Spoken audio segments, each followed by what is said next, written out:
Fine, folks, I have a very important message for everybody in Canada. And it starts in my blessed, beloved United States of America.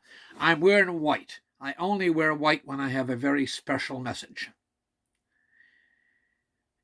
Two of the greatest generals we've ever produced in the United States of America, our founding father, General George Washington, and about 100 years later,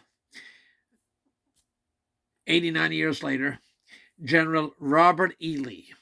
General Robert E. Lee, that fought for states' rights and a Southern way of life, and a man of outstanding Christian virtue and principle. If he was Catholic, he was Southern Baptist. If he was Catholic, he should be beatified for the sainthood. So those two generals, they had one thing in common. I'll get to that later on. You have here right now in Canada, you have Justin Trudeau. Very evil man. Justin Trudeau. He's publicly stated in past town hall meetings and campaign events that what country he admired most? Oh, I admire communist China. He admires communist China. Let me tell you that communist China represents the very face of evil in our time. Unequivocal. The very face of evil in our time is communist China. They're just like Nazi Germany. And it's hard to believe, in some respects, they're even worse. They take women with precious babies. They haul them off the street and force abortion on them. What they do to the Uyghur Muslims. What they do to people protesting for their freedom. What they do to the people spying their people. The misery they put their people through. I repeat, communist China represents the very face of evil in our time. And let me get back here to two of the finest generals the world has ever produced. We've ever produced in my beloved, blessed United States of America. General George Washington and General Robert E. Lee.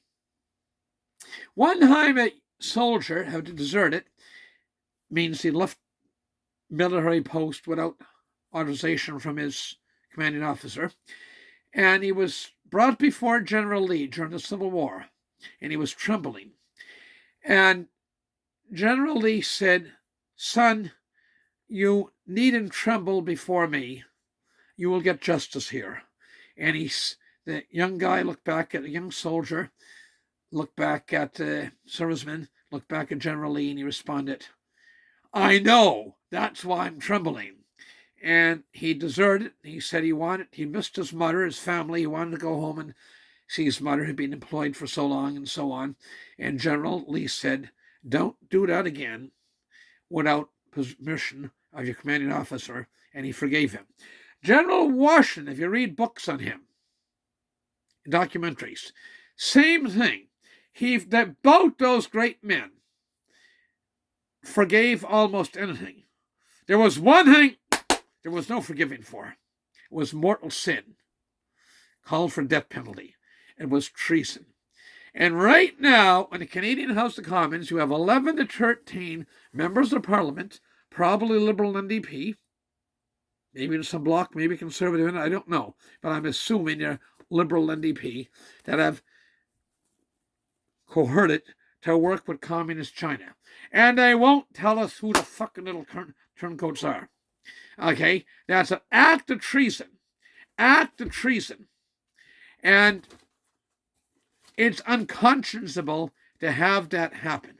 Okay?